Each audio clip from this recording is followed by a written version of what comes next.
What happens when a duchess arrives in Paris, brimming with expectations of universal admiration, but is instead met with piercing shouts of, "You're not Diana"? This event goes far beyond a typical red carpet gaffe. It's an authentic cultural shockwave. Imagine the scene. Dazzling camera flashes, the rustle of luxurious garments, celebrities involuntarily turning their heads to witness the unfolding spectacle. And yet, beneath all the superficial glitz and glamour of Paris Fashion Week, a real storm was brewing. A storm from which no stylist's efforts, no wise PR consultant's advice, nor even a multi-million-dollar wardrobe could protect Meghan Markle. However, let me ask you a question. Have you ever walked into a room, genuinely believing you were awaited with open arms, only to instantly feel the atmosphere around you shift, becoming hostile, tense, as if the very ground beneath your feet was turning against you? Imagine that feeling amplified 10,000 times. Cameras everywhere.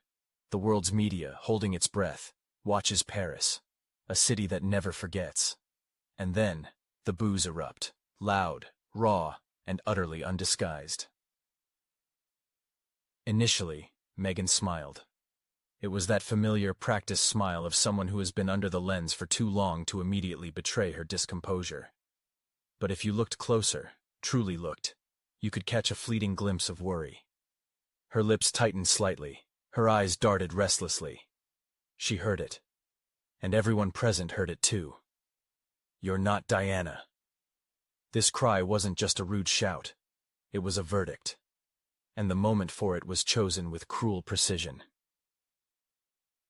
Just days before, Meghan had published that controversial video, where she casually sat in a limousine with her legs stretched out, filmed in close proximity to the Alma Tunnel. For many, it wasn't just another social media clip. It was perceived as a blatant insult. The site where Diana tragically died was thoughtlessly transformed into a backdrop for Meghan's relaxed, luxurious shot. Paris had never forgiven her for it. And now, Paris decided to let her know. Why did she do it? Was it a display of ignorance, arrogance, or a deliberate attempt to provoke comparison? That is the core question. Because Meghan has always walked a very fine line when it came to Diana. She mentions her name, references her style, even touches upon her tragedy. But here's the irony. The harder she tries to draw Diana's memory to herself, the more the public pushes her away. Especially Paris, a city where Diana's final moments are immortalized in deep sorrow. It is a city where any echo of her name carries a sacred, almost hallowed weight. And so, at that momentous occasion, Meghan stepped onto the runway, clad in a pristine white outfit. White is traditionally associated with purity, serenity, and grace, but in this context, it seemed to carry an undertone of defiance. Some observers saw in it an attempt to recreate Princess Diana's untainted aura. To others, such a choice seemed the height of tactlessness, even outright mockery. One can only imagine the scene.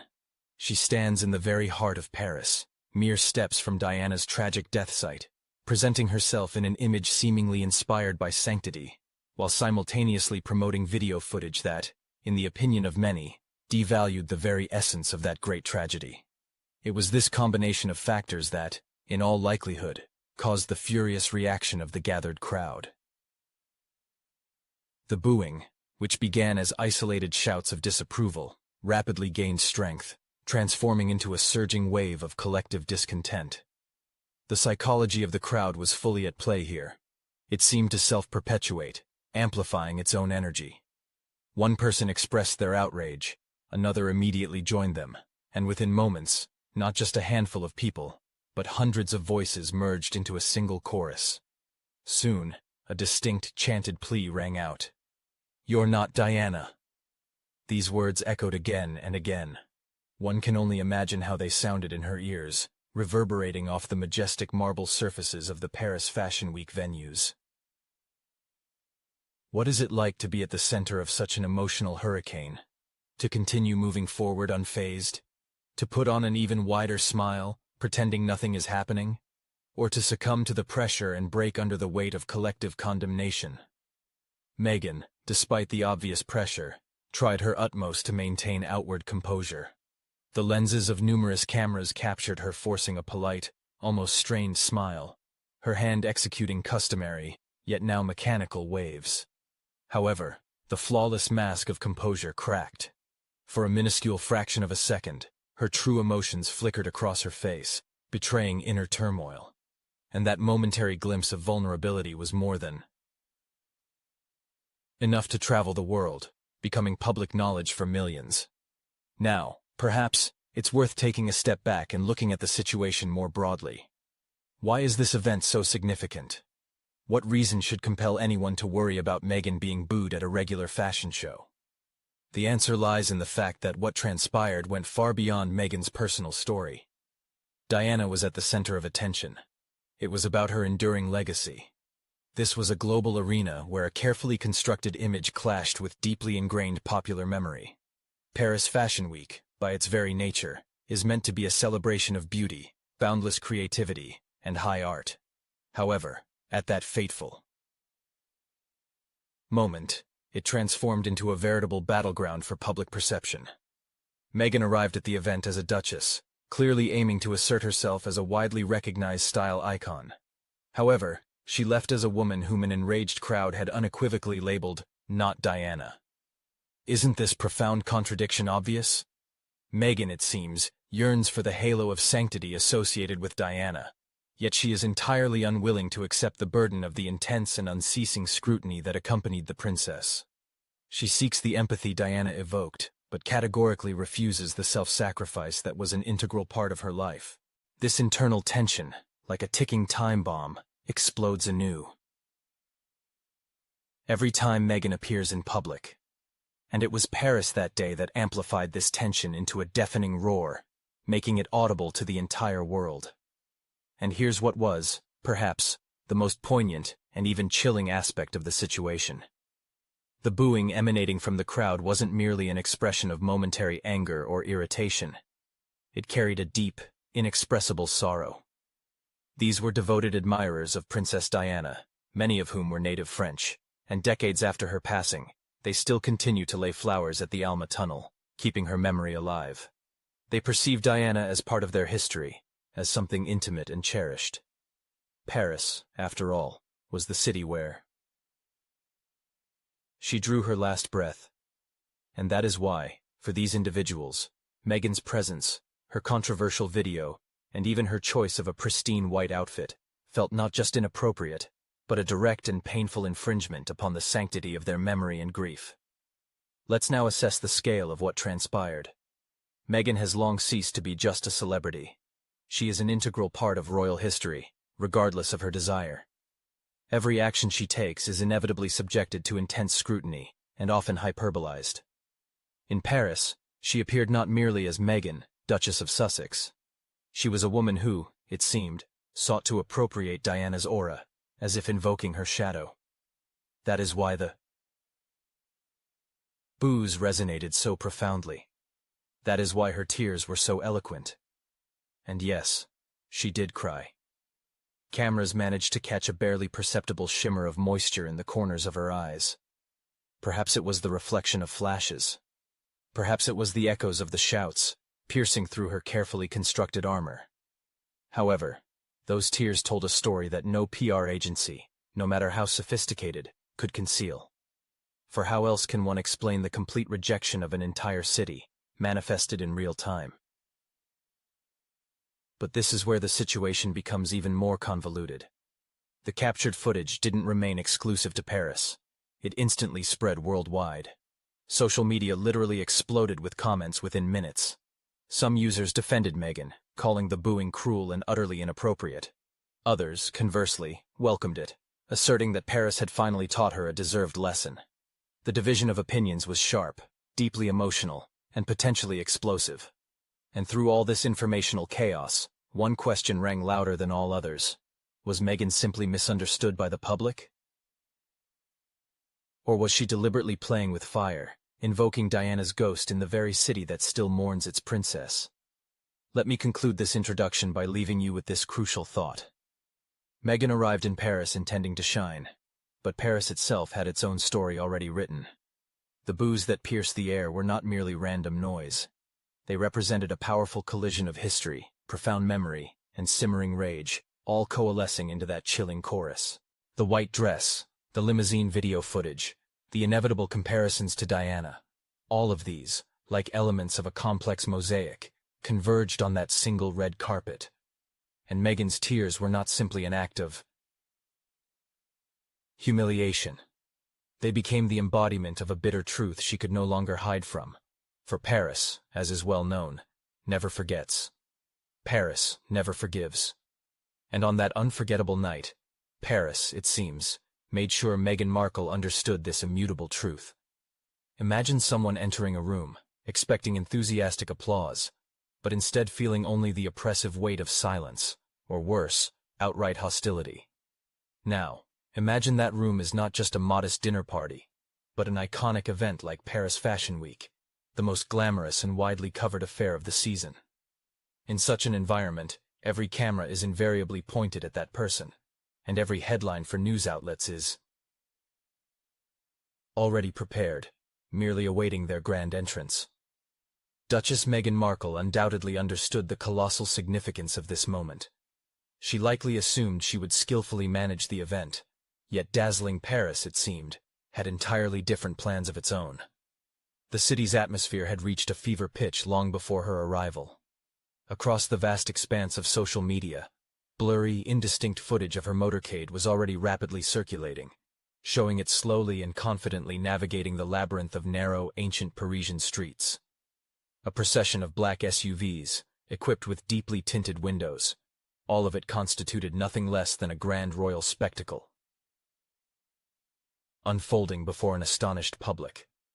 For her loyal supporters, this event marked Meghan's triumphant return to the epicenter of public attention, on her own firmly established terms.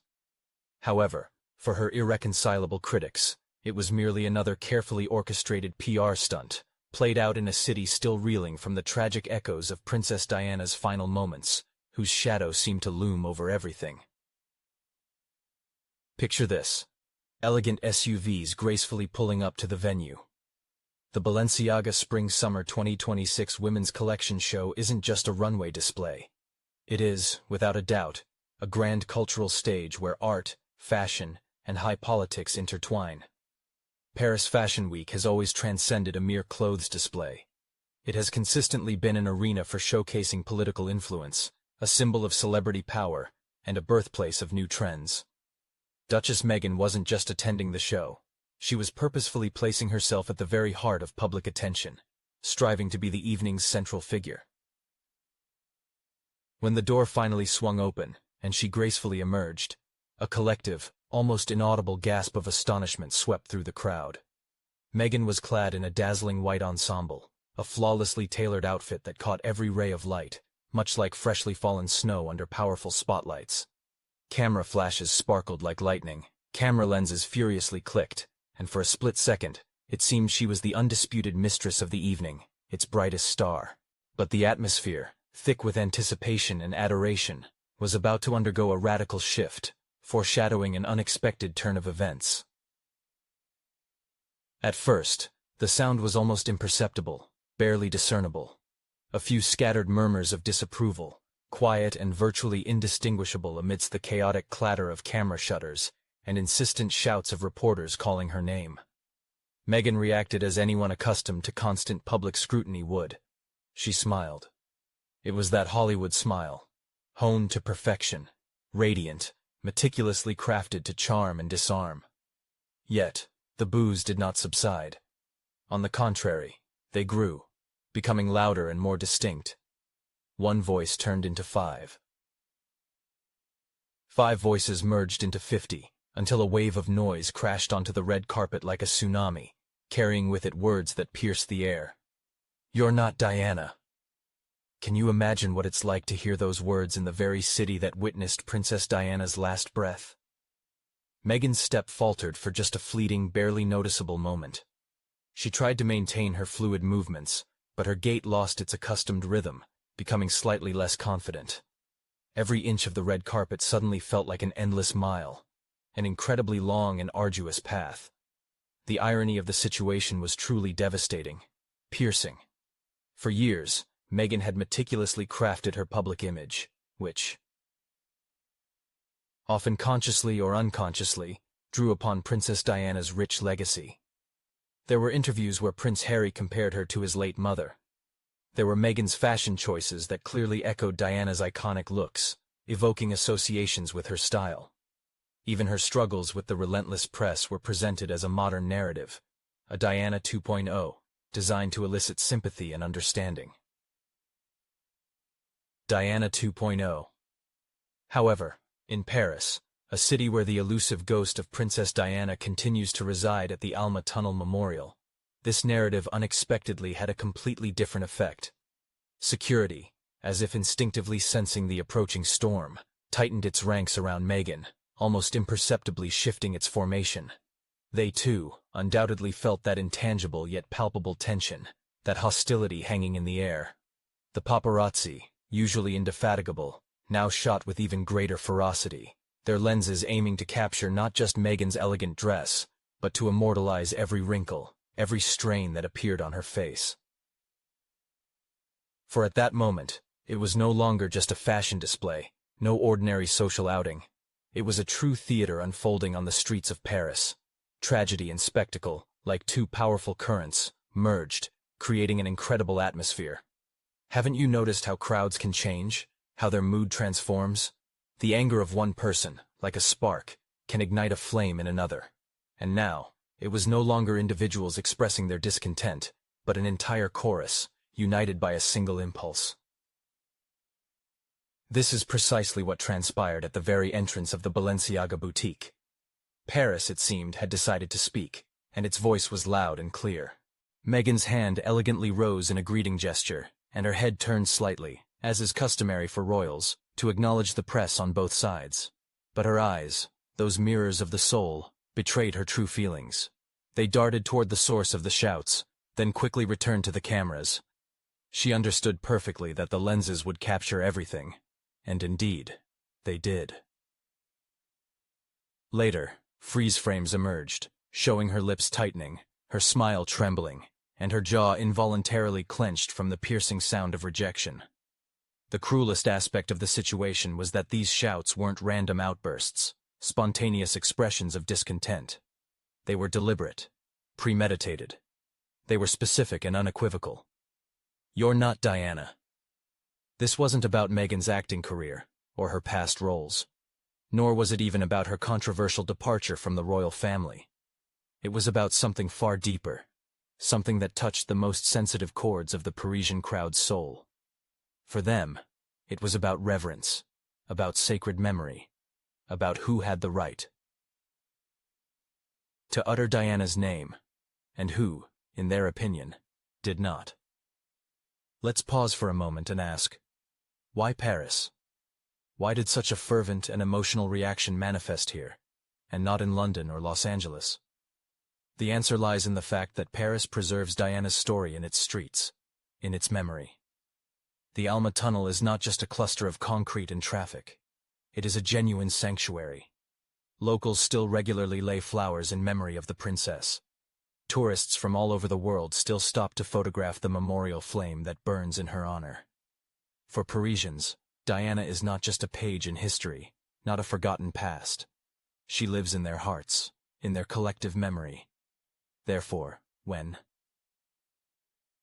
Meghan arrived in the city, when she, just a few days prior, filmed herself in a limousine near that very spot, Paris took it, personally. Inside the venue where the show was taking place, rumors instantly spread. Fashion editors, usually unflappable, craned their necks, trying to catch the sounds drifting in from outside. Celebrities exchanged significant glances. Some allowed themselves smirks, others frowned, clearly expressing disapproval. Everyone, without exception, understood that this was not just another red carpet appearance. This was real news, a sensation.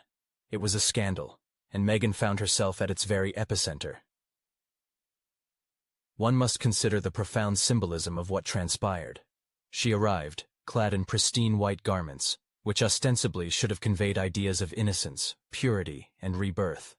However, the gathered crowd perceived this entirely differently. In their eyes, it appeared as outright audacity.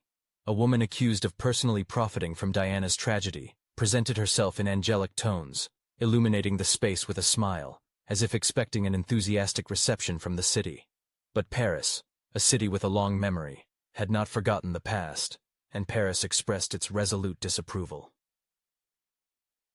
By the time Meghan reached the designated photo-op area, the crowd's chanting had settled into a clear, rhythmic cadence. Loud, disapproving shouts drowned out every camera click. Some attendees mockingly yelled her name, while others relentlessly repeated, "Diana, Diana," as if invoking a ghost to remind Meghan of her true place. She held her chin high, demonstrating external composure, but her body could not conceal her internal tension. Her shoulders were noticeably stiff, her smile seemed fragile and strained, and her eyes betrayed a moist sheen. And this detail particularly struck observers. Meghan showed no haste. She wasn't rushing to seek refuge inside the building. On the contrary, she deliberately lingered, posing for numerous photographs, even as a wave of noise and indignation washed over her. Was this an act of stubbornness, open defiance, or perhaps desperation? For sometimes, when a person feels they are collapsing from within, the only thing left is to redouble efforts to prove to themselves, not just to others, that they still maintain control over the situation. However, she had no real control. In essence, every camera angle, every instantly viral clip, clearly demonstrated this narrative. Paris booed her. Paris mocked her. Paris called her not Diana, and the whole world was meant to witness this spectacle. Thus, a natural question arises. Why didn't she turn back? Why didn't she retreat to the safety of an SUV to avoid this humiliation? Why didn't she escape the inevitable headlines? Such behavior doesn't fit Meghan's usual image. She thrives on public spectacle, even when it causes her pain and burns her. She understood that leaving would be tantamount to admitting defeat. So, she stayed, smiling through barely suppressed tears. She walked into this veritable lion's den, where camera lenses mercilessly captured every slightest flicker of doubt on her face. However, what transpired? After she was inside the venue, convincingly proved that the booing outside was merely a prelude. Because once inside, the ghosts of Paris and the shadow of Diana continued to haunt her.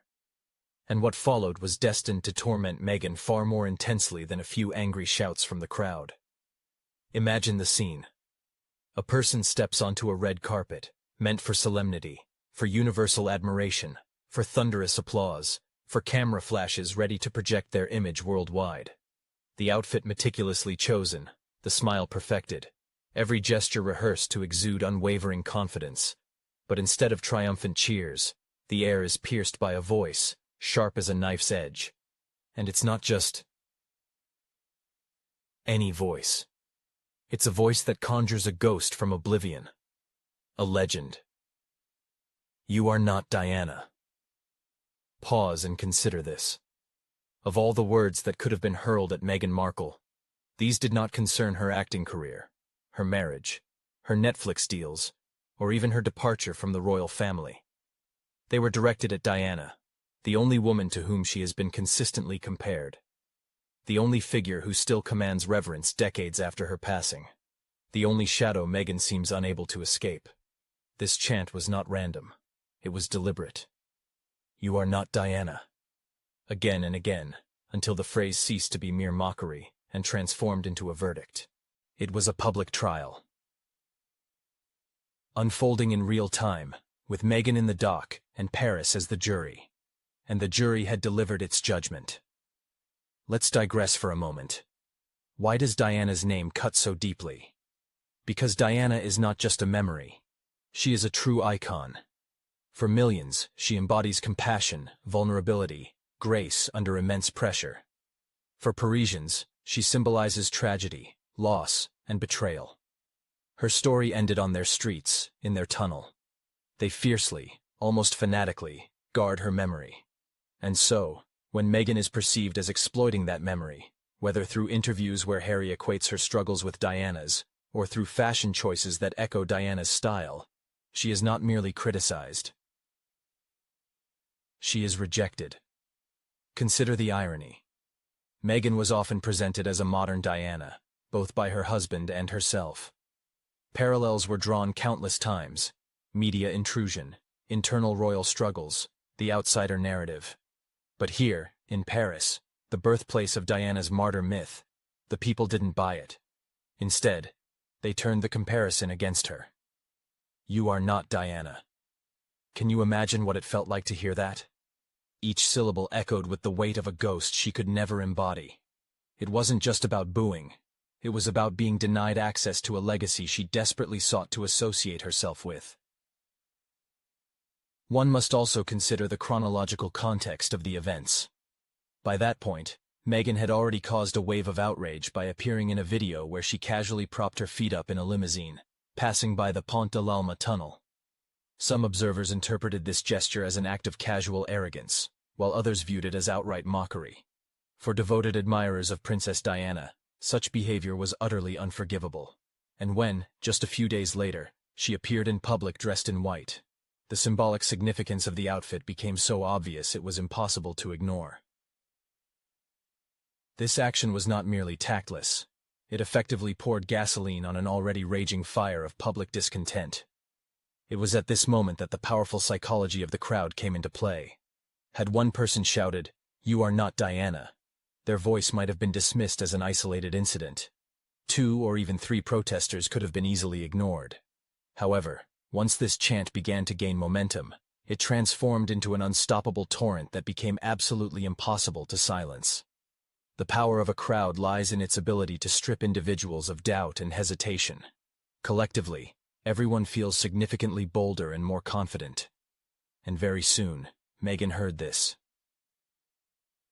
phrase not just once, but repeatedly, in unison, over and over again.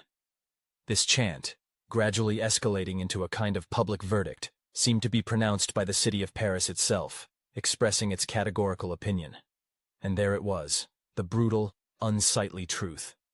Meghan's facial expression told a story long before newspaper headlines could articulate it. She stubbornly tried to maintain a smile, tried to keep moving forward, tried to pretend that the deafening chant was not piercing her consciousness. But eventually, that meticulously constructed mask cracked.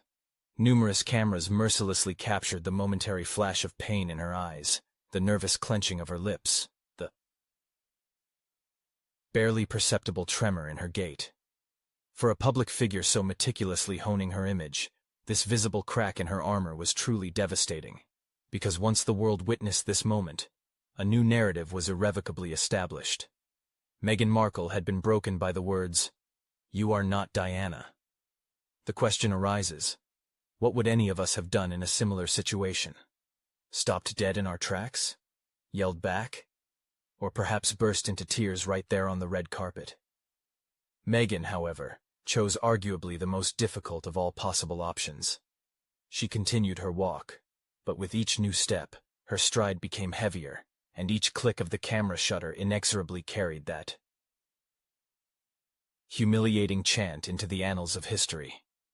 The exceptional power of this moment lies not only in the public humiliation, but also in its profound symbolism. Meghan, it seems, sought to embody Diana in Paris, yet instead of the expected recognition, the city itself declared her unworthy of the role. This event went far beyond ordinary Fashion Week drama. It became a testament to powerful cultural rejection. And of course, one cannot ignore the instant chain reaction it triggered.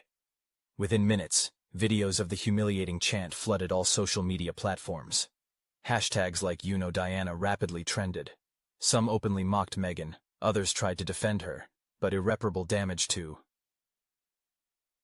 her reputation had already been done. Headlines worldwide didn't just report that she was booed.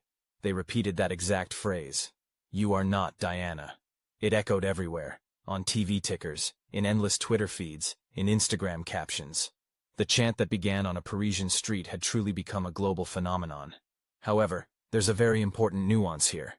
Diana herself, the people's princess, was once publicly booed. Yes, even in her brilliant career, there were moments when the public expressed its disapproval. But the key difference is that Diana knew how to transform these awkward situations into waves of sympathy. She leaned into people, hugged children, touched hands, consciously bending strict protocol to demonstrate her true humanity. Meghan, on the other hand, walked through the crowd, gritting her teeth and maintaining only a strained, unnatural smile. This stark contrast only intensified the painful impact of the chanting. So, what conclusion does this lead us to? Meghan undoubtedly wished to be embraced by Paris. Instead, the city seemed to use Diana's memory against her, and the scar from that ill-fated night will haunt her long after the camera flashes have faded. For once such a chant is captured on film, it achieves immortality. Every time Meghan tries to associate herself with Diana, critics will relentlessly resurrect those words, like an echo. You are not Diana. And if anyone thinks the humiliation ended on the red carpet, they should reconsider that assumption. The events that unfolded inside the venue itself convincingly proved that Diana's ghosts and Paris's anger were by no means going to remain outside. The night was just beginning, for the chanting did not cease with the crowd. It pursued Meghan inside, in whispers, in knowing glances, in headlines over which she had no control. And what happened next was destined to wound her even more deeply than the booing on the red carpet itself. Allow me to ask a question. Have you ever done something that seemed completely ordinary, perhaps even utterly harmless, only to later realize that this action held a far deeper meaning than you could have imagined? This is precisely what happened to Meghan Markle in Paris. Days before her appearance at Fashion Week, before the white outfit, before the deafening booing on the red carpet, she uploaded a video that sparked a wave of indignation not only in Paris, but across the globe. At first glance, the video seemed almost indecently simple. Meghan sat in the back of her limousine, filming herself as she casually stretched her legs and propped them up somewhere. Harmless, right? At least that's probably what her team reasoned. Just another Instagram-style moment, a fleeting glimpse into her luxurious lifestyle. But here was the insidious catch. The location. This wasn't just some random street in Paris. This wasn't an ordinary drive. She was in the immediate vicinity of the Pont de l'Alma tunnel, the very tunnel where Princess Diana took her last breath on that fateful night in 1997. Just think for a moment. That very stretch of road, long transformed into a genuine sanctuary for countless millions, where flowers are still laid and candles lit annually in memory of the tragic event, unexpectedly became the backdrop for Meghan's social media video. And it wasn't just ordinary video content, but material broadcasting an atmosphere of nonchalance, even a certain condescension bordering on disregard. For devoted admirers of Princess Diana's memory, such an action was not merely tactless. It resonated as an outright insult. Why there? Why at that moment? Was it done deliberately? Some observers are convinced it was. They hypothesize that Meghan is well aware of the consequences of her actions. According to them, invoking the ghost of Diana, even indirectly, is an integral part of her meticulously crafted strategy aimed at linking her own struggles with the tragic history of the Queen of Hearts. However, there are also those who believe the cause was pure unawareness, an unfortunate lapse in judgment by someone overly accustomed to showcasing every aspect of her life in pursuit of public attention. In any case, Paris could not forgive her for this act. The reaction was immediate. Social media instantly erupted in a firestorm of indignation. Under the reposted video, a flood of comments poured in. Disrespectful. How dare she? Diana's death is not your backdrop, Meghan. French media published scathing headlines, characterizing her actions as insensitive, provocative, and utterly tactless. British tabloids, in turn, gleefully savored the story, portraying Meghan as a figure cynically exploiting Diana's tragedy for increased views and clicks. It is here that the story takes on an even deeper and more tragic meaning. Paris is not just one of many cities in the world. It is a place that still holds deep grief for Diana. Annually, people gather at the Flame of Liberty Monument, located above that very tunnel. Tourists stop to pay their respects. Locals perceive this ground as sacred. For Meghan, who treated this area as a casual location for a photo shoot, carelessly propping up her feet while the camera continued to roll, it was genuine sacrilege. Can you imagine how Diana's supporters felt? A woman whom they used the sight of Princess Diana's death as a backdrop for a self-promotional video. It's no wonder the booing on the red carpet was not a random act. It was a direct and unequivocal response to that video footage. Paris had been literally boiling with anger from the moment it appeared in the public sphere. Let's turn to the psychological aspect. Meghan has always actively leveraged the comparison with Diana. In interviews, Harry often mentioned how much Meghan reminded him of his mother. Meghan herself repeatedly spoke about Diana's legacy, subtly framing her own difficulties as echoes of the People's Princess struggles. Her choice of clothing, poses, and even body language showed clear parallels with Diana. But here lies the irony. Every time she attempts to emulate Diana, it seemingly produces the opposite effect. Why? Because Diana earned her iconic status through genuine compassion, authentic humility, and the tragedy that befell her. Meghan, her critics argue, tries to borrow this status without paying the same price. This is precisely why the limousine video caused such deep resonance and a storm of emotions. It created the impression that she was not just borrowing Diana's radiance, but openly mocking the very dark shadow that defined it. The tunnel is not merely a geographical location. It is a sacred relic of memory, holding the echoes of tragedy. And to witness Meghan's designer shoes casually propped up on the car seat, passing by this place, for many, meant crossing an invisible line, one from which there was no turning back. The wave of indignation swept not only through Paris. In the UK, commentators unanimously called the event the last straw. In the United States, where Meghan still enjoys significant support among her fans, even some of her most devoted supporters had to admit that the optics of the act were extremely unfortunate. One American pundit aptly remarked, "She must have known the symbolism. To pretend otherwise is to insult our intelligence." This was the crux of the dilemma. Was it a deliberate act or a naive miscalculation? Either answer was devastating for her reputation. Let's look at the chronology of events. Just days before Fashion Week, on a global stage where Meghan knew she would be closely watched, she published video footage that was guaranteed to provoke fierce controversy, and in Paris itself. Was she trying to stir up public discussion to secure universal attention? Or was it a genuine, sincere miscalculation?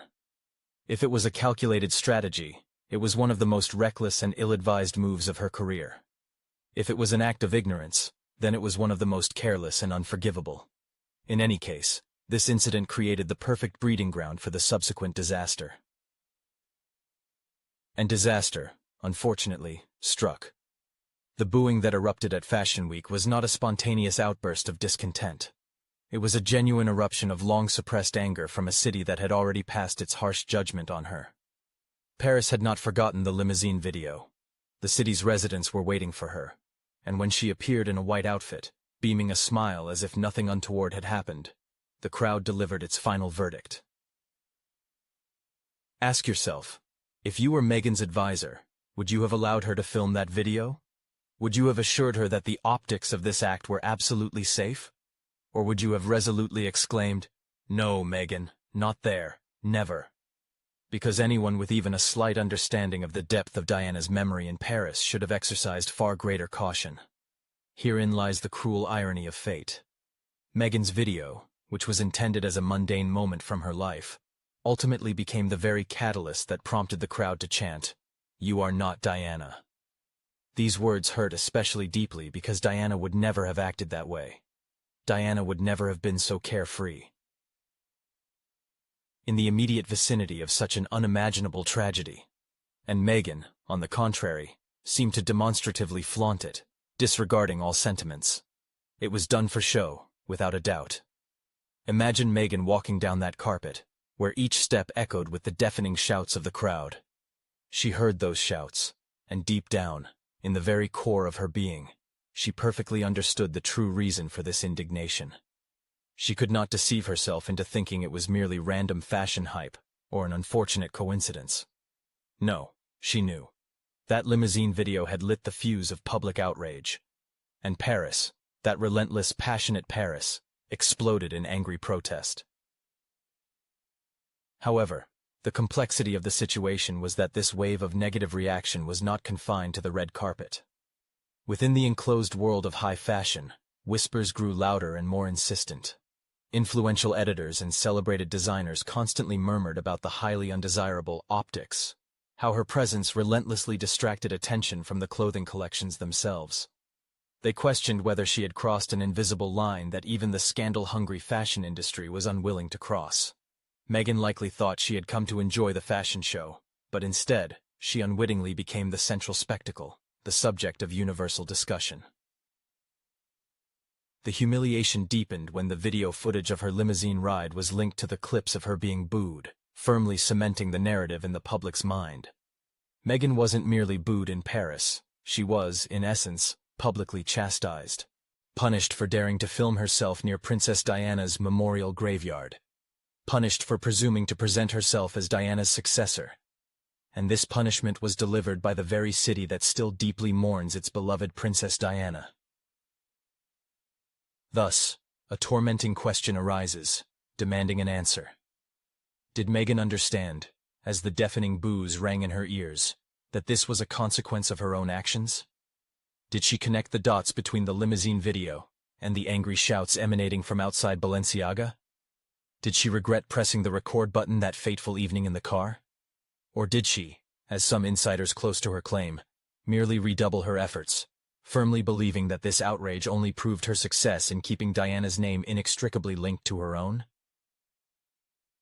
Whatever the true answer, one thing remains absolutely certain. The backlash triggered by that very Parisian limousine video will haunt her forever, like an inescapable shadow. Every time she mentions Diana's name, every time Prince Harry compares her to his late mother, critics will relentlessly resurrect that ill-fated clip.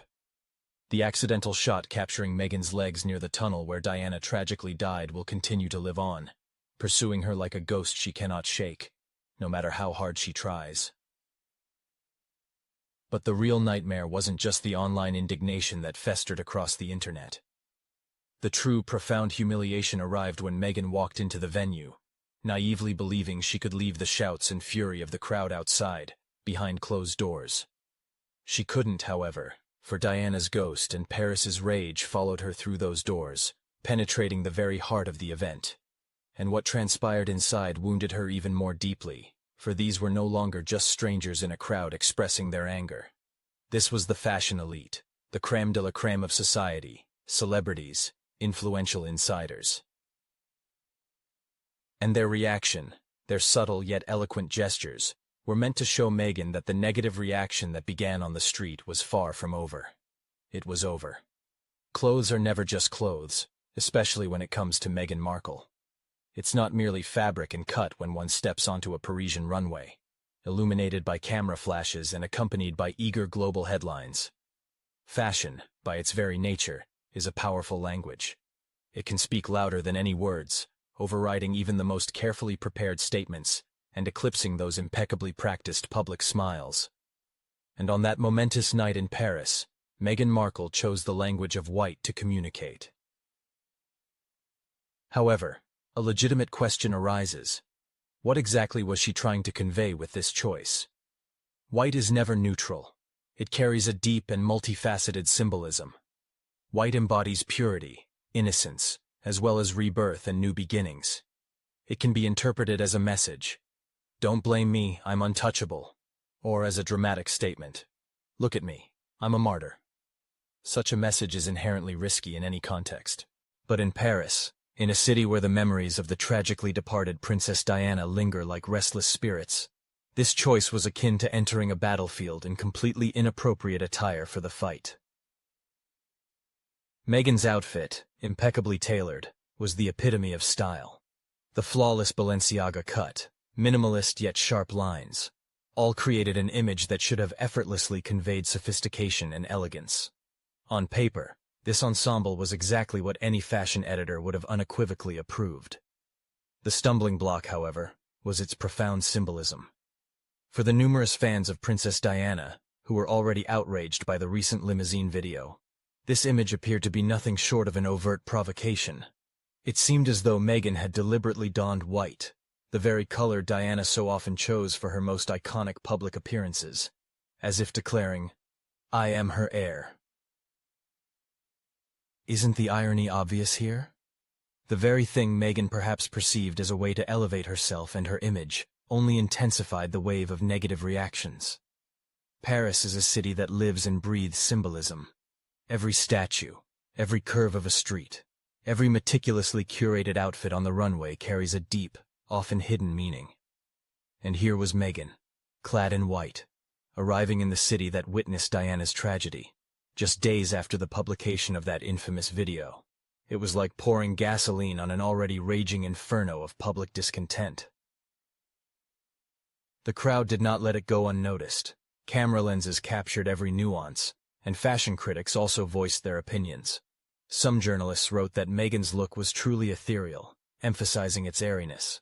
Others were not shy with their words, calling the choice tactless and an egotistical costume, not a piece of couture. However, the loudest and most unambiguous condemnation did not come from the pens of writing journalists, but from the mouths of the assembled crowd. "You are not Diana." These words resounded again, directed straight at the woman in white, becoming a harsh judgment on her attempt to assert herself. Let's look at this white outfit. The question arises, why white? Why not black, a color traditionally associated with respect and solemnity? Or why not bright red, which symbolizes strength and defiance? Perhaps a softer shade would have been more appropriate, something that harmoniously blended with the background rather than dominating it. However, Meghan chose white. Was this deliberate symbolism, or was it a result of misunderstanding how such a choice would be perceived in Paris? Either answer sounds quite unfavorable. It should not be forgotten that Diana herself chose white at moments of fateful significance. Her famous Elvis dress, her numerous humanitarian visits, her angelic ball gowns that gave her an almost saintly appearance, all bore witness to how Diana used white to project purity and strength, combined with vulnerability. By wearing a white outfit in Paris, Meghan inevitably invited this comparison. But instead of admiration, the crowd expressed rejection, for white only has its desired effect when the public genuinely believes in the purity behind it. And after the limousine video incident, such belief no longer existed. And here, another level of understanding unfolds. White can also symbolize emptiness, nothingness. Some fashion insiders whispered that Meghan's choice was not merely tactless, it was desperate. It was suggested that she wore white not to demonstrate innocence, but to drown out the surrounding noise. To, in essence, declare, "Forget the shouts, forget the scandals, just perceive me as pure, fresh, unblemished." But Paris does not possess a tendency to forget. Paris does not forgive, and even less so when it comes to Diana. The cruelest irony was that the white ensemble clashed not with the light, not with the runway, but with the shouts of the crowd. The image of Meghan, standing in radiant white, while the crowd chanted, "You are not Diana," will forever remain etched in viral footage. This transformed her dress from a mere fashion statement into a symbol of disconnect, almost a parody. Haven't we noticed how sometimes, the harder someone tries to control the narrative, the more it slips from their grasp? Meghan's white look, in all likelihood, was intended to be a tool for narrative control. It was supposed to attract headlines for its style. Instead, it only amplified the negative reaction. 4. Context is everything. And in the context of Diana's tragic death in Paris, as well as Meghan's controversial limousine video, white was not just white, it was sheer audacity. Audacity. Let us carefully consider how the world of high fashion reacted to this event. Inside the brightly lit halls, stylists and editors whispered, exchanging opinions. Some expressed admiration for the impeccable cut and masterful tailoring of the outfit, as well as Meghan's courage in daring to appear in public after the recent scandalous video. However, the overwhelming majority of those present exchanged knowing glances, full of hidden meaning. Fashion, as is well known, has always been an integral part of politics. And that evening, Meghan stepped into a politically charged arena, clad in a color that literally screamed innocence, at a time when no one believed in her purity. One influential editor was heard muttering under their breath, "She looks like she's playing a role, and that's the whole problem." Paris does not accept or reward those who play roles. Paris values and rewards only authenticity. The cameras, tirelessly capturing every moment, missed not the slightest detail. The flawless flowing fabric of the dress, the sharp, clearly defined shoulders, the way the outfit gleamed dazzlingly under the camera flashes. But they also couldn't help but notice Meghan's expression. A smile, stretched to its limit, seeming too thin and unnatural, glassy, vacant eyes, a mask that seemed about to crack under the weight of the deafening booze. The contrast between what was seen was truly striking. Her outfit seemed to speak of impeccable purity and innocence. At the same time, her expression desperately screamed panic and confusion. And it was in this profound contradiction, this dissonance between external image and internal state, that the whole essence of this story lay. Meghan evidently sought to project grace and elegance to the public, much like Princess Diana. Instead, she unwittingly demonstrated her fragility and vulnerability. She wished to be remembered for her striking dress. However, in the end, she was remembered for her tears. She dreamed that Paris would see her as a new style icon. Instead, Paris saw her as a pretender. Thus, the question remained open. Was this act a symbol, or merely a clever trick? This was the main question that needed an answer. If it was a sincere symbol, it undoubtedly suffered a complete failure. If it was merely a trick, then it backfired against her, causing irreparable damage. In any case, the all-white outfit became a visual marker, a shorthand for the night Paris unanimously turned against Meghan. The footage of her being booed while clad in a pristine white outfit will outlive the fashion show itself and remain in history. 10 years from now, no one will remember the Balenciaga 2026 collection. But everyone without exception will remember Meghan in white, drowning in the chorus of "You Are Not Diana." And here, perhaps, is the most chilling part of this story. White is also traditionally a symbol of capitulation, of surrender. Was Meghan, consciously or unconsciously, signaling her defeat? Was she admitting that she was powerless to fight against Diana's ghost, against her undying fame and image? That she could only try to appear untouchable, perfectly aware that this was not true? Because at that very moment, Paris saw right through her, through the fabric of her dress. They did not see purity. They did not see innocence. They saw only a desperate attempt to rewrite history, to change the prevailing perception. And they mercilessly shattered that attempt with their voices, with their disapproval. Meghan's night, however, did not conclude on the brightly lit red carpet. Inside the theatrical space of the Balenciaga show, surrounded by the crème de la crème of fashion aristocracy and dazzling celebrities, she naively believed she had managed to escape the storm raging outside. But this was a profound delusion, for within these walls, whispers proved far sharper than the loudest shouts, and the humiliation promised to be even deeper and more agonizing. There is a peculiar truth regarding disasters and upheavals. Sometimes they unfold not in moments of deafening noise, not amidst screaming crowds, blinding camera flashes, or public condemnation. Sometimes the true, crushing collapse overtakes a person in complete silence, in the very lull that follows the storm. It happens when you enter a room and suddenly realize with stunning clarity that the quietest whisper sounds louder than any boo, any public censure. Such was the harsh reality for Meghan Markle, the very moment she crossed the threshold of the Balenciaga space. Imagine that atmosphere. Balenciaga doesn't merely organize a regular fashion show. It's a true event, meticulously planned down to the smallest detail, akin to a high-class theatrical production. The dim light enveloping the space, the stark, as if carved from stone, white runways, dramatic lighting that makes the models seem to float. In the front row sat A-list stars. There's Anna Wintour with her recognizable, iconic bob and unchanging sunglasses. Next to her, fashion editors, phones at the ready, prepared to capture every moment. Film stars, musicians, and influential figures, clad in carefully chosen, impeccable outfits. It was a true temple of style, an undivided kingdom where silence itself was power, and side glances transformed into sharp, piercing weapons. Meghan entered, still glowing from the harsh flashes of the cameras left outside. But now the lighting was softer, more diffused.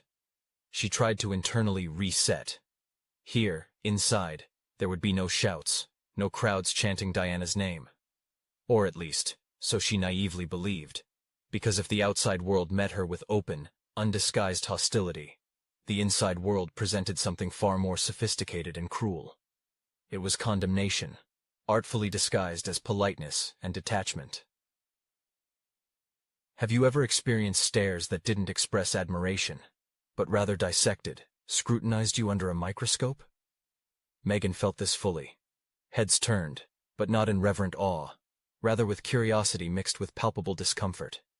Conversations suddenly hushed, cut short mid-sentence. A subtle but perceptible ripple ran through the room. She was not just another celebrity at Fashion Week. She was a living scandal, now walking among them, disrupting their meticulously constructed peace. At first, Meghan smiled even wider, determined to fully command this space. She adjusted her posture, gave a light wave to a few familiar faces, trying to embody unwavering confidence. But then, whispers reached her ears. Quick, sharp, almost impossible to ignore. "Did you see that clip? The tunnel video. Unbelievable. She's in white. Seriously?" The voices were quiet, but in a room where silence was carefully planned and valued, these whispers cut through the air like shards of glass. Here's the cruel irony that permeates the world of high fashion. This industry, like an exotic flower, thrives on contradictions, drawing its lifeblood from bold challenges and audacious statements. Designers, these creative demiurges, tirelessly seek scandals capable of stirring public opinion and attracting attention. Celebrities, in turn, flirt with outrage with enviable persistence, balancing on the edge of what is permissible. But even in this world where extravagance is currency, there are immutable boundaries that cannot be crossed. And the mention of Diana, whether intentional or accidental, irrevocably crossed one of the last inviolable lines. Parisian insiders, these arbiters of taste and style, were not just unimpressed, they were deeply disgusted. Their sharp and piercing glances unequivocally communicated to Meghan that she had not entered a sanctuary of fashion. Instead, she found herself in a gallery of critics whose eyes, like X-rays, saw through her every movement, every nuance of her behavior. The presence of Anna Wintour, that unwavering queen of fashion, only intensified the already tense atmosphere. A woman capable of creating or, conversely, destroying a reputation in the world of glamour with a single icy glance, sat just a few rows away, radiating an aura of unquestionable authority. Meghan was perfectly aware of the power of being noticed or, conversely, ignored by this influential figure. However, Anna Wintour did not grant her attention, offering neither a nod, nor a smile, nor even the slightest gesture of recognition. For someone like Meghan, who so passionately craved approval and recognition, this demonstrative coolness was almost worse than the open booing or disapproving shouts emanating from outside. For in the world of fashion, silence, at times, can be the most deafening and humiliating rejection.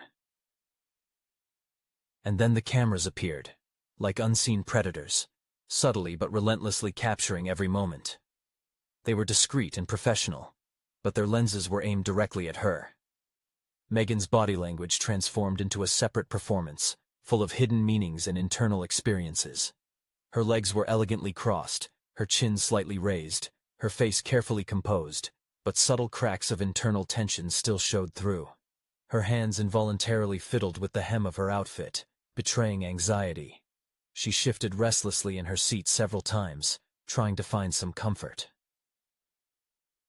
At one point, her gaze darted to her phone, as if searching for salvation in the light of the screen, but she quickly lowered it, realizing she was being watched intently.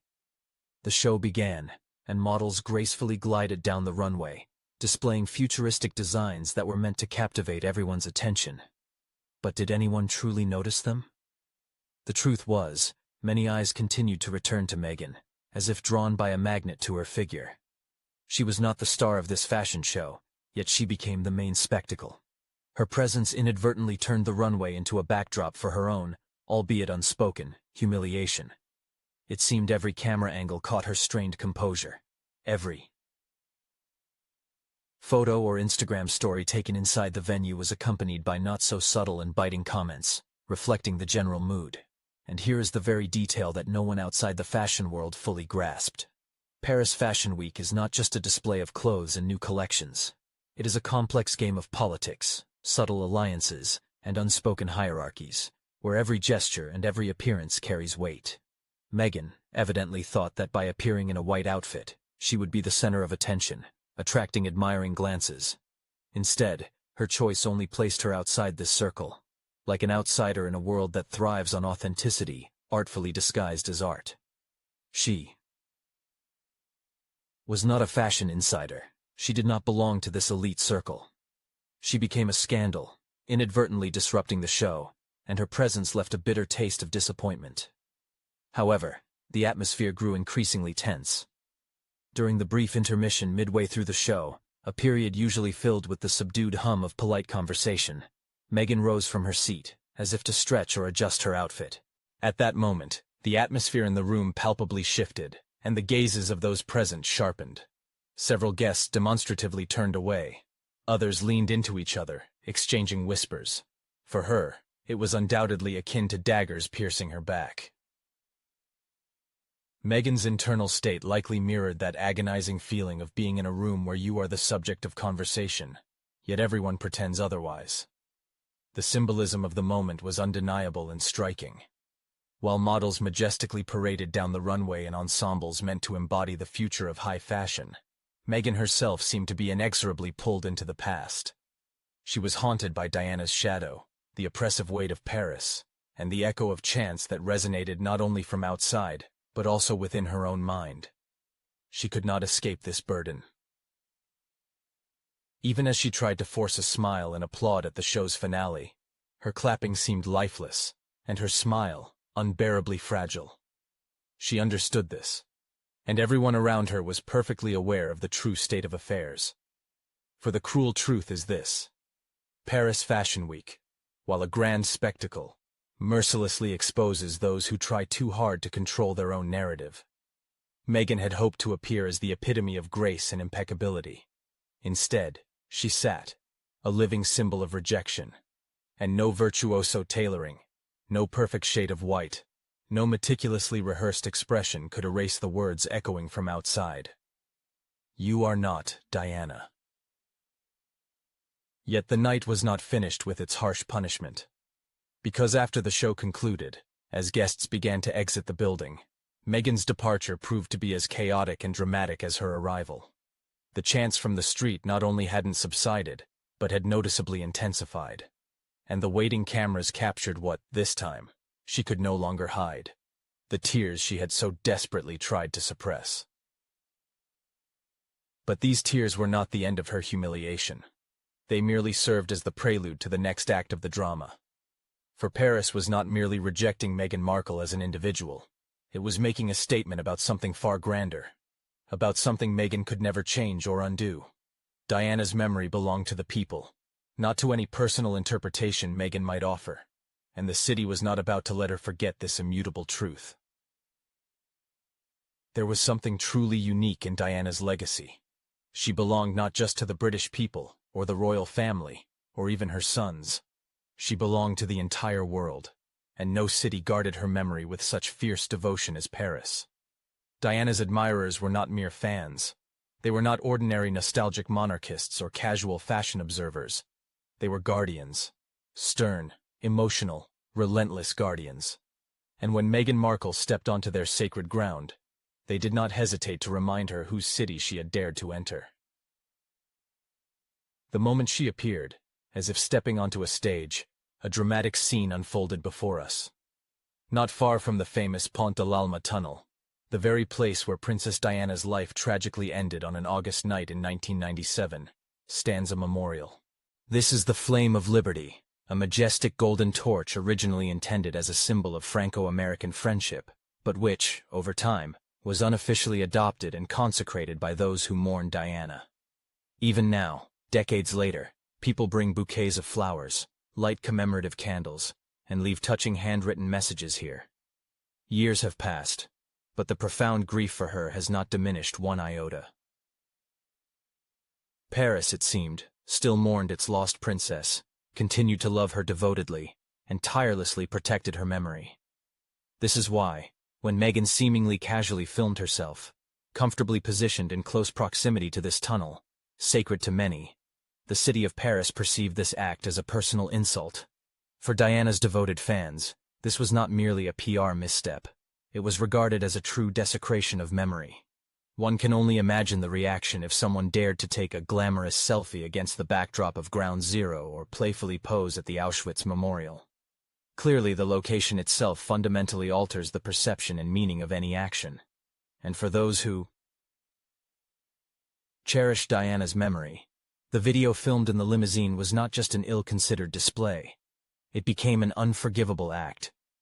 It was for this reason that the chants echoing outside the Balenciaga boutique resonated so painfully and deeply. The words, "You are not Diana," were far more than just an insult. They were an act of desperate defense. In that moment, Diana's fans rose like a united front of defenders, unequivocally declaring to Meghan that she had no right to wear Diana's symbolic crown, no permission to invoke her illustrious name, and certainly no allowance to stand in her grand shadow, attempting to claim her legacy. It's worth considering the deep psychology behind this phenomenon. Princess Diana's fans perceive themselves not merely as admirers of her image, but as vigilant guardians of her precious legacy. They carefully safeguard her story, like a sacred, inextinguishable flame. Each year, these individuals gather in Paris to solemnly honor her enduring memory. Every publication mentioning her name undergoes their meticulous scrutiny. Any action by members of the royal family is carefully weighed and judged against her own life's path and her memory. For Diana was far more than just a princess. She embodied a symbol of love, boundless compassion, and courageous rebellion against a soulless, cold system. And for her loyal fans, anyone who dares to exploit this deeply significant symbol will inevitably face their righteous anger. Meghan, many believed, had long since crossed this invisible, yet crucial line. Numerous interviews in which Prince Harry drew parallels between his wife and his late mother only added fuel to the fire, stoking indignation. Meghan's fashion choices, which at times eerily resembled Diana's iconic looks, were perceived by the public as nothing short of calculated moves. Her public statements about press harassment seemed to echo Diana's long-standing battle with paparazzi and tabloids. And while a segment of the audience sympathized with her plight, many others saw blatant opportunism.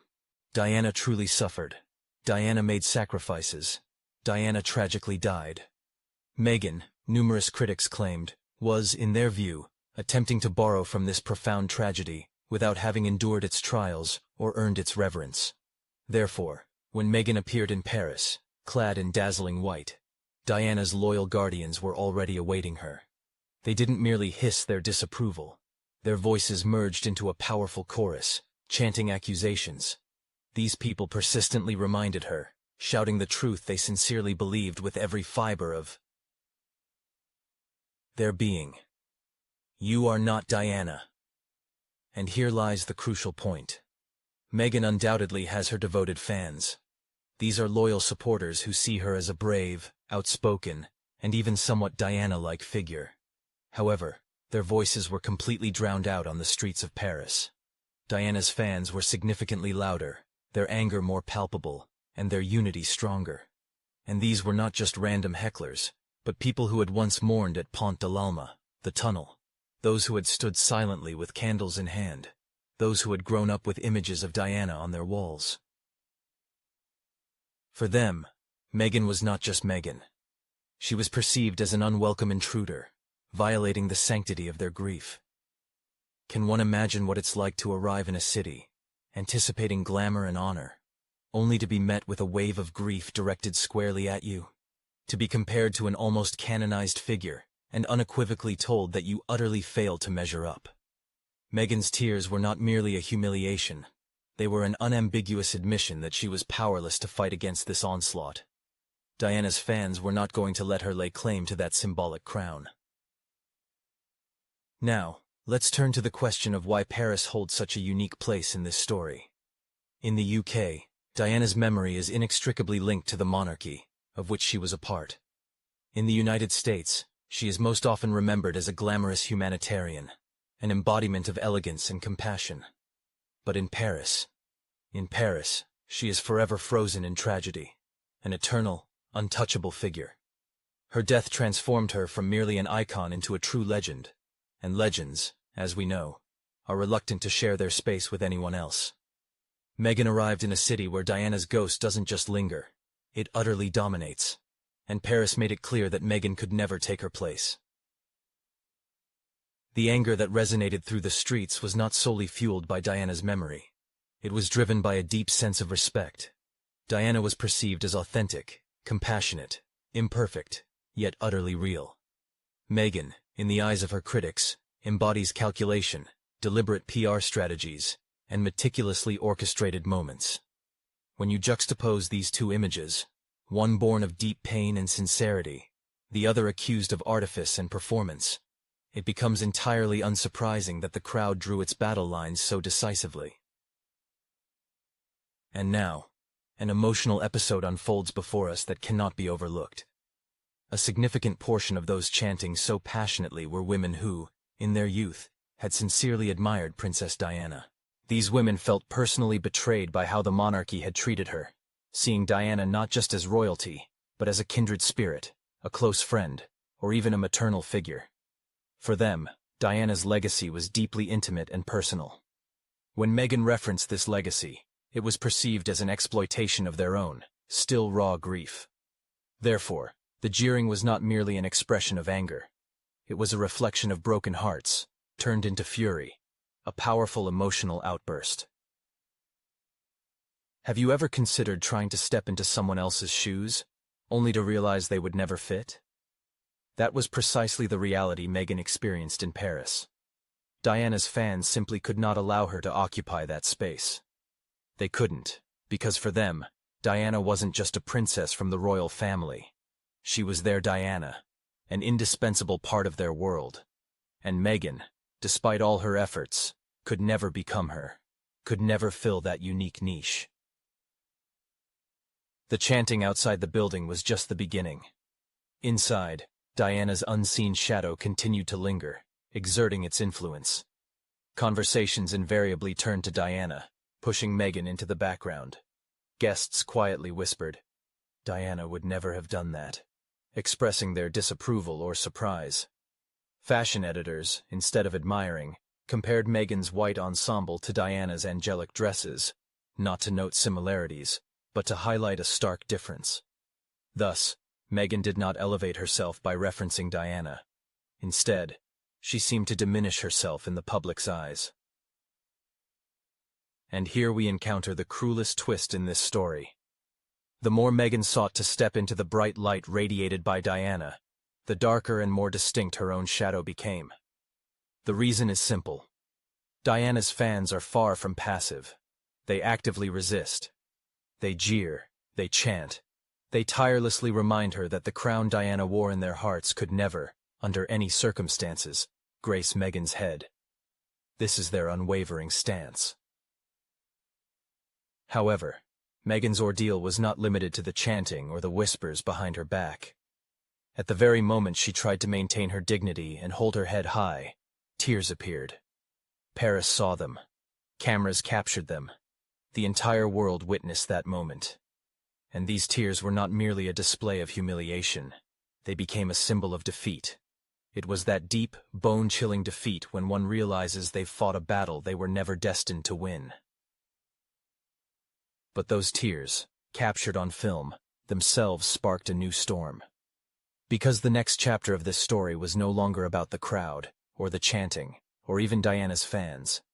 It was about a turning point in Meghan's fate. It was the moment her armor publicly cracked, and what followed was the most human, most vulnerable, and perhaps most devastating moment of all. There are moments in everyone's life when, despite all honed skills, impeccable preparation, and an unwavering resolve to hold on until the very end, one's own body suddenly betrays them. And for Meghan Markle, Paris became the arena for this dramatic event. The tears were not a torrent of sobs or hysterical gasps, but merely a subtle glimmer of moisture, barely visible in the corners of her eyes. It was a flicker, a barely perceptible crack in her flawless armor. And in a world where every glance, every twitch of the lips, every blink is meticulously captured in 4K, even such a small crack is enough to tell an entire story. Allow me to ask you a question. Have you ever experienced humiliation in front of a crowd of complete strangers? Now imagine that feeling multiplied by millions. Imagine camera lenses capturing the very moment your carefully constructed defense crumbles. That is precisely what happened to Meghan as the events of that night unfolded. The deafening jeers outside, the chants of, "You are not Diana." The cold, judgmental stares at the Balenciaga show. All exerted immense pressure on her. She smiled. She waved. She gracefully posed for photographers. But when she took her seat, as models began to parade before her, as the incessant whispers continued around her, the weight of the situation proved unbearable. Mascara, makeup, perfectly styled hair. Nothing could conceal her true state. Her eyes glistened with unshed tears. Her hand quickly touched her cheek, as if trying to wipe away an itch. But it wasn't an itch. It was a tear, and the cameras mercilessly captured it. That tear was then replayed, slowed down, zoomed in on, and analyzed frame by frame across social media. Meghan cries in Paris instantly became a headline. Why did these tears hold such significance? Because they revealed something her critics never believed existed: vulnerability. Meghan had always strived to project an image of complete control. She articulates her thoughts in carefully crafted phrases, poses for filtered photographs, and releases statements through impeccably polished PR channels. But Paris mercilessly ripped off that mask. The crowd's chanting was raw, the crowd itself, ruthless. And this time, Meghan could not pre-script her reaction. The irony is that Diana herself had cried publicly on numerous occasions. We remember her tears at hospitals, those moments of vulnerability that endeared her to the people. But when Diana cried, people rushed to comfort her. They saw humanity, fragility, authenticity in her. When Duchess Meghan shed tears, the public's reaction was entirely different from what one might expect. Some members of the public openly mocked her, while others unreservedly accused her of pretense, believing her emotions were merely part of a meticulously staged performance. Sympathy, so natural in such situations, was extremely scarce, if present at all.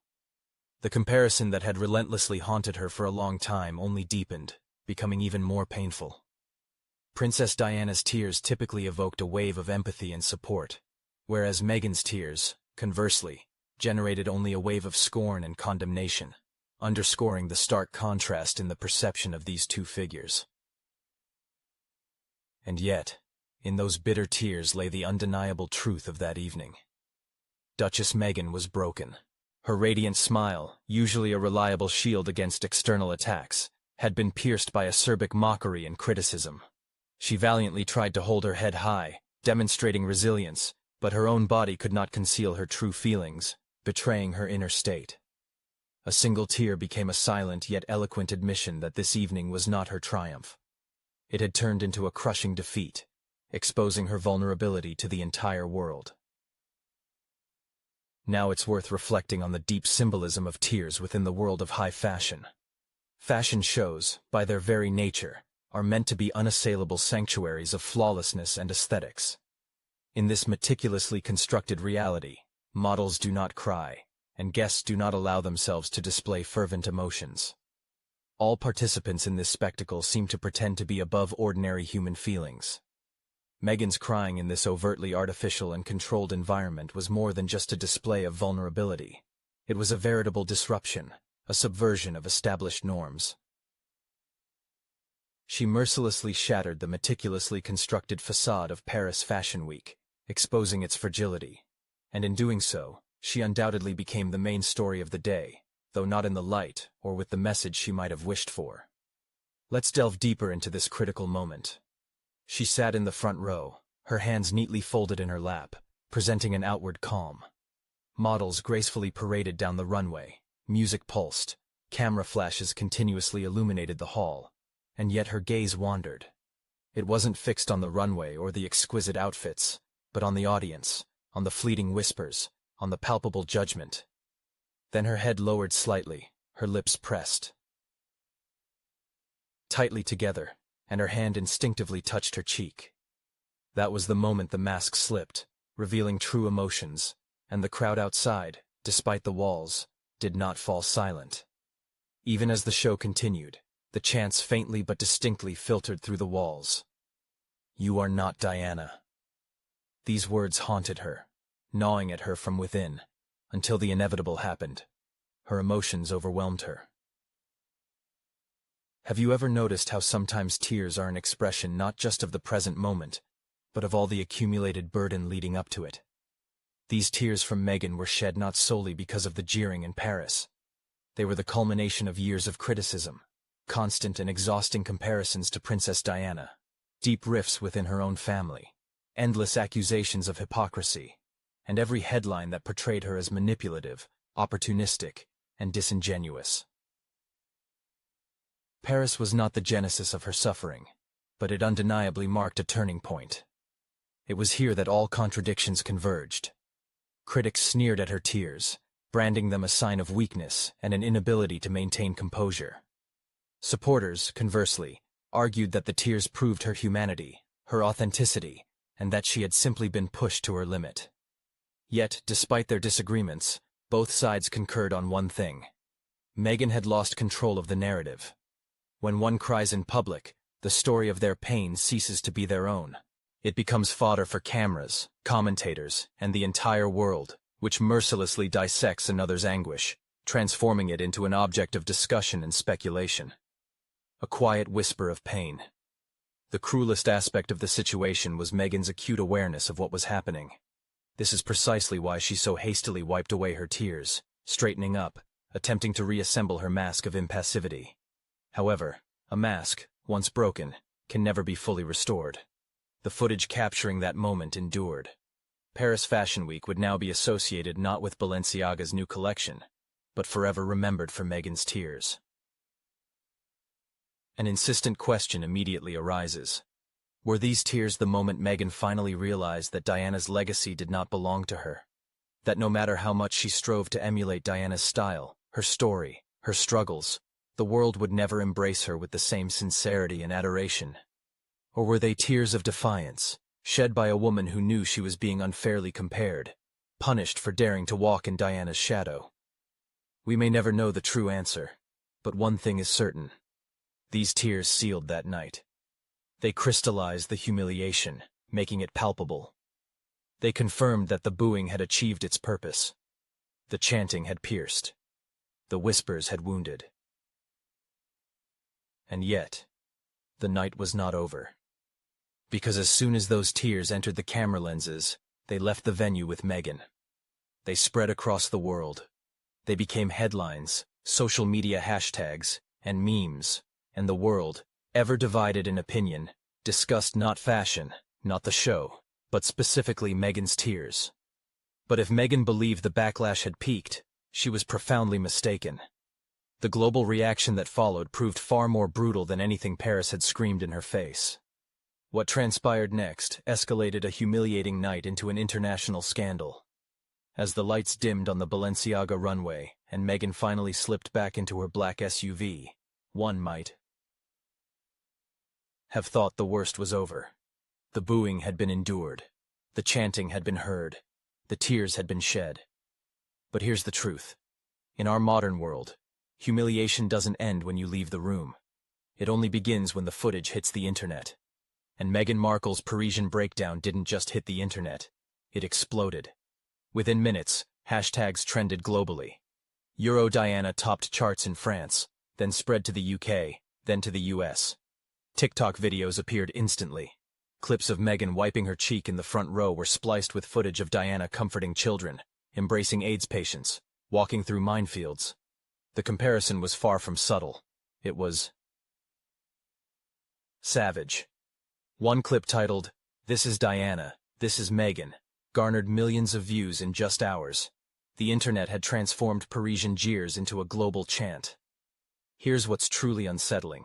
The social media world, notoriously fueled by extremes, saw Meghan's tears become a kind of litmus test for the entire world, exposing a stark polarity of opinions.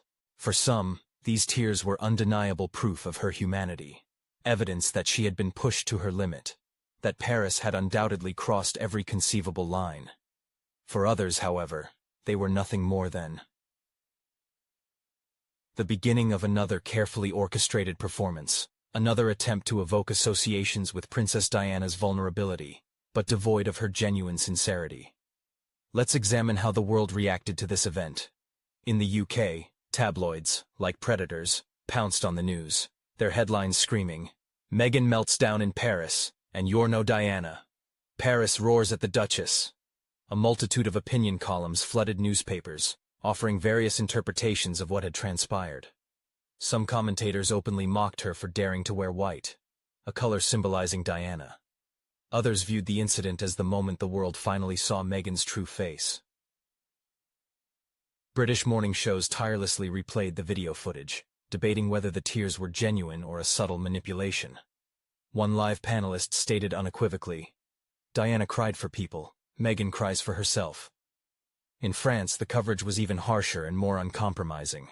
French newspapers accused her of defiling Diana's memory, citing the limousine video, and labeled her presence at Paris Fashion Week nothing short of a provocation. Editorials asserted that Paris, by booing Meghan, had defended Diana's honor. One French magazine summed it all up with a concise headline, "Paris defends Diana." The city had undoubtedly taken a side, and Meghan was clearly not on the winning team. Across the Atlantic, in the United States, the reaction was more mixed and less categorical. American publications showed some sympathy, running headlines like, "Meghan booed in Paris," and "Bullying or Backlash." Talk shows hotly debated whether the Parisian crowd's jeers had crossed the line into unacceptable cruelty. Some American celebrities even openly defended Meghan, calling the Parisian crowd heartless. However, even in America, comparisons to Diana were unavoidable. One program actively discussed the topic, Diana versus Meghan, why the world rejects the comparison. And then came the memes. Oh, those memes. Social media is merciless when it smells blood. Side-by-side photos of Diana in angelic white, hugging children, contrasted with images of Meghan in her white Balenciaga ensemble, wiping away tears. The captions for these memes read, "Find the differences." Others looped the chant, "You're not Diana," into TikTok audio remixes, turning them into soundtracks for countless parody clips. For Meghan, this was nothing short of public humiliation, replayed again and again, packaged into jokes, memes, and viral content she could not control. But here's the paradox that gives this story such profound poignancy. Despite being globally ridiculed, Meghan simultaneously managed to evoke a powerful wave of sympathy. The footage capturing her tears awakened genuine compassion in certain circles. While some voices echoed the accusations, other internet users actively promoted hashtags like "Leave Meghan alone" and "Stop the bullying," which gained popularity alongside the categorical "You're not Diana." Her supporters argued that whatever mistakes she might have made, no one deserved to be brought to tears at a public fashion show. Mental health advocates, in turn, reminded the world of Princess Diana's tragic fate, herself broken by relentless criticism. Do we want history to repeat itself? One viral tweet questioned, echoing a widespread concern. This bifurcated reaction revealed something fundamental. Meghan became not just a lightning rod for royal drama, but also for a broader cultural war. To her detractors, she appeared as the ultimate manipulator, brazenly exploiting Diana's memory, her title, and public sympathy. To her defenders, she was the ultimate victim, persecuted by ruthless media, hounded by crowds, and punished simply for daring to challenge the monarchy's established norms. And Paris, with its chants and tears, ultimately provided ammunition for both sides of this conflict. Now, let's consider the chain reaction these events triggered. Global reactions are never confined to screens. They inevitably shape reputations. Paris didn't just disgrace Meghan in that specific moment. It branded her with a new identity, attaching labels. The woman booed in Paris. The woman who cried at Fashion Week. The woman told she's not Diana. This invisible yet palpable label will haunt her for years to come. Every red carpet, every public appearance, every interview, those images and those chants will invariably resurface. The irony lies in Meghan once speaking of a passionate desire to live freely, outside the rigid constraints of royal life. However, freedom, it turned out, is inextricably linked to publicity. Without the protective walls of the palace to shield her, she found herself face to face with the crowd. And this time, the crowd reciprocated, expressing its disapproval directly. One must ask what is more painful, to be criticized in newspaper headlines, or to be rejected face to face by the very people you sought to impress. Meghan's Parisian night, alas, brought her both. However, the global reaction to the incident was not limited to sharp remarks and viral memes. In response, Meghan Markle's PR machine went into overdrive. Official statements were promptly prepared, and the Duchess of Sussex's loyal allies rushed into battle, aiming to sway public opinion. A narrative of empathy was actively promoted, and headlines reporting bullying were vehemently refuted. Nevertheless, no matter how strong these public relations efforts were, the video footage of the incident remained publicly accessible. The internet had already delivered its merciless verdict, and it is from this point that the next act of this dramatic story begins. Meghan's team, of course, was not going to passively accept fate's blows. They launched a decisive counterattack, attempting to rewrite the established narrative. But in doing so, they raised an even more dangerous and fundamental question. Can any PR machine, no matter how sophisticated, ever silence the voice of a crowd chanting, "You're not Diana"? The battle was no longer just on the red carpet. It moved to the press, engulfed social media, transforming into a true war of perception. And Meghan's subsequent steps were meant to demonstrate just how far she was willing to go to reclaim control of her own story. When the dust settles after another public scandal, the battle usually doesn't end. It merely shifts to another battlefield. For Meghan Markle, that battleground has always been the media.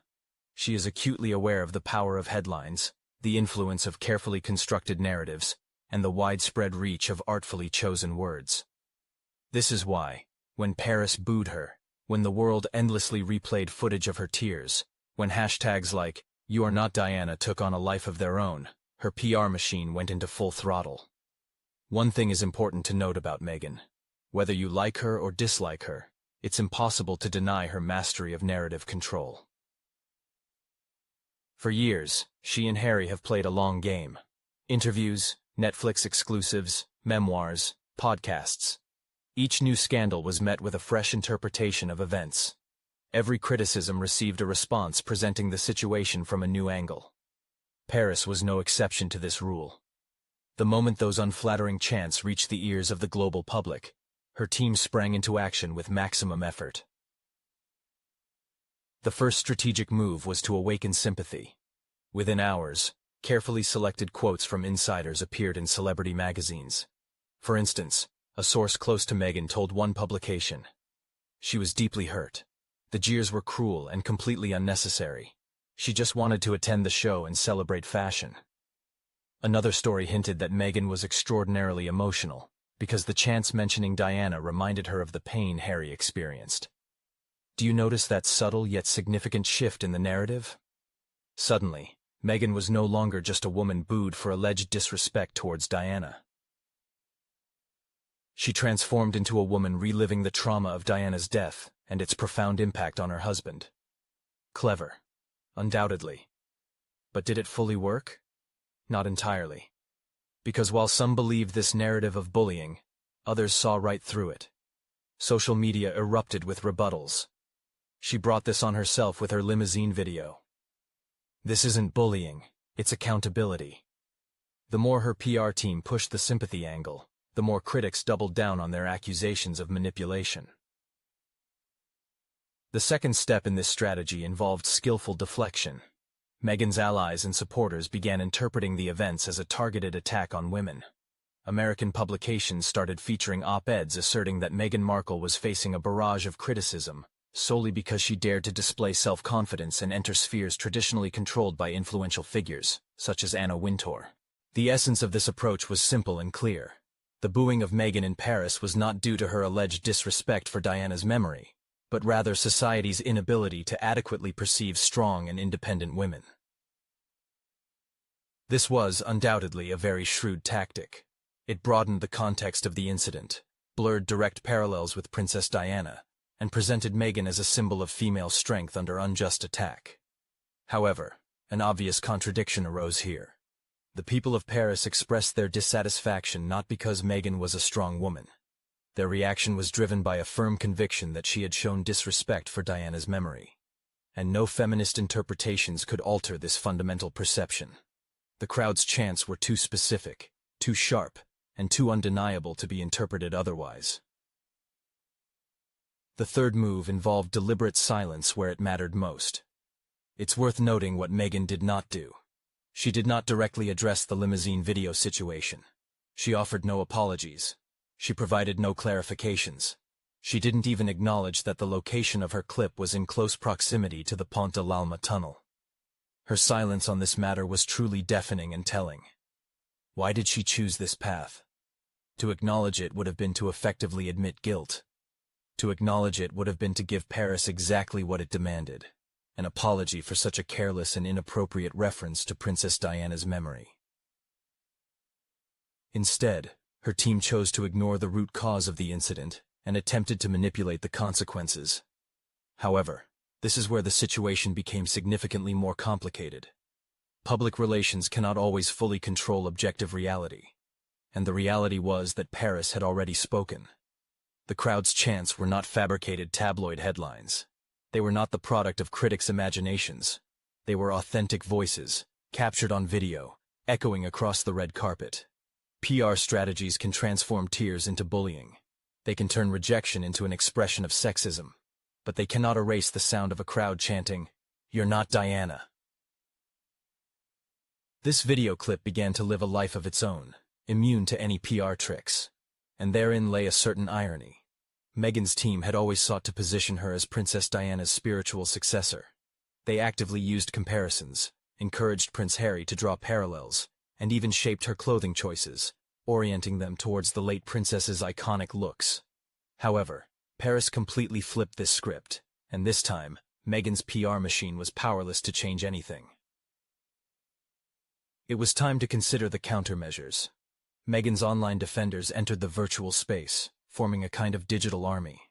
Her loyal followers immediately flooded social media, using relevant hashtags with messages of profound support. They actively expressed their indignation at accounts that dared to mock her genuine tears.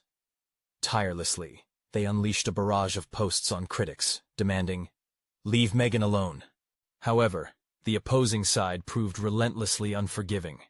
The ubiquitous meme culture, numerous parody accounts, and leading tabloid headlines, as if on cue, reiterated the same iconic phrase, "You're not Diana." This chant, piercing and insistent, gained far more weight than the event that provoked it. It transformed into a cultural verdict, merciless and final. Meghan's detractors were convinced that this was nothing less than karmic retribution, that the carefully constructed image associated with Diana for years had turned against her in the most unfavorable way. Meghan's supporters, conversely, insisted that this was an act of extreme cruelty, that she was simply being made a scapegoat merely for daring to appear and exist in Diana's inevitable shadow. As is often the case, the truth likely lay somewhere at the intersection of these diametrically opposed viewpoints. However, regardless of the nuances, the damage had already been done, and its consequences were acutely felt. Herein lies the central paradox of the situation. These tears, so sincerely shed by Meghan, were supposed to humanize her image, elicit a wave of public sympathy, and perhaps even silence her fiercest critics. But instead of the anticipated effect, due to the prevailing context, the widespread dissemination of video footage, and the incessant chants, they only mercilessly hardened public opinion. For her irreconcilable detractors, these tears became undeniable evidence of weakness, confirming their own prejudices. For her devoted supporters, they served as vivid proof that Meghan was being unfairly and cruelly persecuted. And for those who had remained undecided and had not formed a definitive opinion, these tears were just another painful reminder that Meghan, it seemed, would never truly be able to free herself from the pervasive ghost of Diana. Her powerful PR machine's latest strategic maneuver was both elegant and calculated, to fundamentally shift the narrative. Over the next few days, Meghan's loyal allies began actively disseminating a flood of fresh stories to the press. These included promising rumors about her upcoming projects, subtle whispers of potential collaborations with prominent figures, and even light but intriguing gossip about her fashion choices and style. The hope behind these actions was transparent: to bury the Paris incident under a mountain of new, fresh, and more positive headlines. However, Paris, it turned out, was not so easily forgotten. Viral videos, persistent chants, and biting memes all continued to live an unrelenting life of their own in the collective consciousness. Every attempt, even the most subtle, to shift the focus only invariably reminded the public of the very event Meghan so desperately wished to erase from their memory. Thus, this swift counterattack inadvertently highlighted a question Meghan likely never wanted to confront directly. Could she ever truly free herself from Diana's pervasive legacy? Or would every subsequent step, every carefully chosen outfit, every tear shed, be relentlessly judged and weighed against the image of a woman who passed away decades ago? A woman whose greatness she, apparently, could never eclipse, and whom public opinion, associated with Paris, absolutely refused to let her replace. If Paris demonstrated anything with undeniable clarity, it was this truth: Princess Diana's admirers were not merely passive mourners steeped in grief. They were true guardians of her legacy, ready to stand guard over her memory. It was at that moment they clearly articulated their unwavering stance, drawing an invisible yet unbreakable line they would not allow to be crossed, thereby asserting their strength and devotion.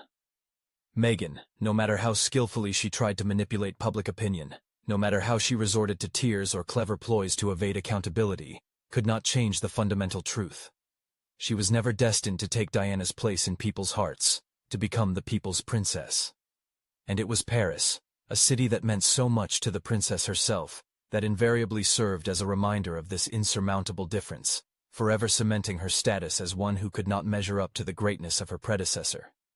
The city, like a living witness, would not let this contrast be forgotten.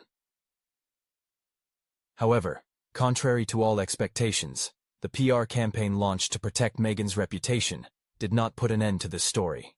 On the contrary, while her team hastily tried to mend the cracks in her public image, the global community began asking much deeper and more poignant questions concerning the very essence of what had transpired. Why did Diana become the pivotal figure in this confrontation? Why, among all world capitals, was Paris the place that dealt what appeared to be the most devastating and irreparable defeat, predetermining the subsequent course of events? This was not merely a question of image, but of the essence of legacy and its impact.